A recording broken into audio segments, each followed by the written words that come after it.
Tak terima dituding eksploitasi anak, mantan istri Jonathan Frizzy shock. Resmi bercerai dengan Jonathan Frizzy, Dena Devanka malah diserang oleh paman mantan suami, yaitu Benny Simanjuntak. Benny Simanjuntak menuding bahwa mantan istri Ijong, Jonathan Frizzy, telah mengeksploitasi anak, gegara Dena Devanka mengajak sang anak syuting. Dena Devanka pun diancam akan dilaporkan ke Komisi Nasional Perlindungan Anak. Menanggapi rencana pelaporan tersebut, Dena Devanka mengaku tidak habis pikir karena telah dituding seperti itu oleh paman Ijong. "Buat aku sih kayaknya agak tidak masuk akal gitu," ujar Dena dikutip dari kanal YouTube Trans TV Official. Ungkapan tersebut ia lontarkan saat ia menjadi bintang tamu di acara Pagi-Pagi Ambyar. Dena Devanka sebelumnya dituding memaksa anak syuting dalam kondisi demam dan Benny Simanjuntak mengaku punya bukti. Sebaliknya, Dena malah menyebut Jonathan Frizzy memulangkan anak-anaknya dalam kondisi sakit.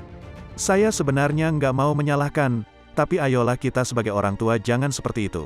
Jangan cuma mau happy-happynya aja, tapi giliran sakit, saya yang mengurus," ungkap Dena Devanka. Terkait ancaman dilaporkan ke Komnas Anak, Dena Devanka telah berkonsultasi dengan sang kuasa hukum. Ibu 3 anak tersebut pun mengaku siap meski tidak mengharapkan hal itu benar-benar terjadi. "Aku sudah bicara sama lawyerku juga. Kalaupun sampai dilaporkan ke Komnas Anak, kan anak-anakku udah gede, udah bisa ngomong. Setidaknya dari Komnas Anak bisa tanya langsung apa merasa terpaksa," tutur Dena Devanka. Terkait Benny Simanjuntak yang suka menyindirnya lewat status di Instagram, Dena Devanka sedikit menitipkan pesan. "Jangan terlalu mengusik kepribadian saya, no comment lah, takut salah ngomong," sambungnya. Seperti yang sudah diketahui, Dena Devanka dan Jonathan Frizzy sudah resmi bercerai di Pengadilan Agama Jakarta Selatan, pada tanggal 17 Februari tahun 2022.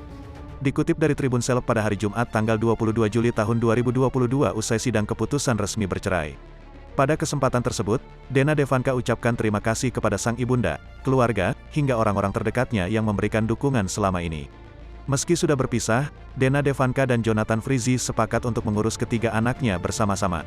Dena dan Jonathan sudah berkomitmen untuk saling support demi masa depan anak-anaknya. "Memang kita sudah komitmen untuk saling support dalam membangun masa depan anak-anak," tambahnya.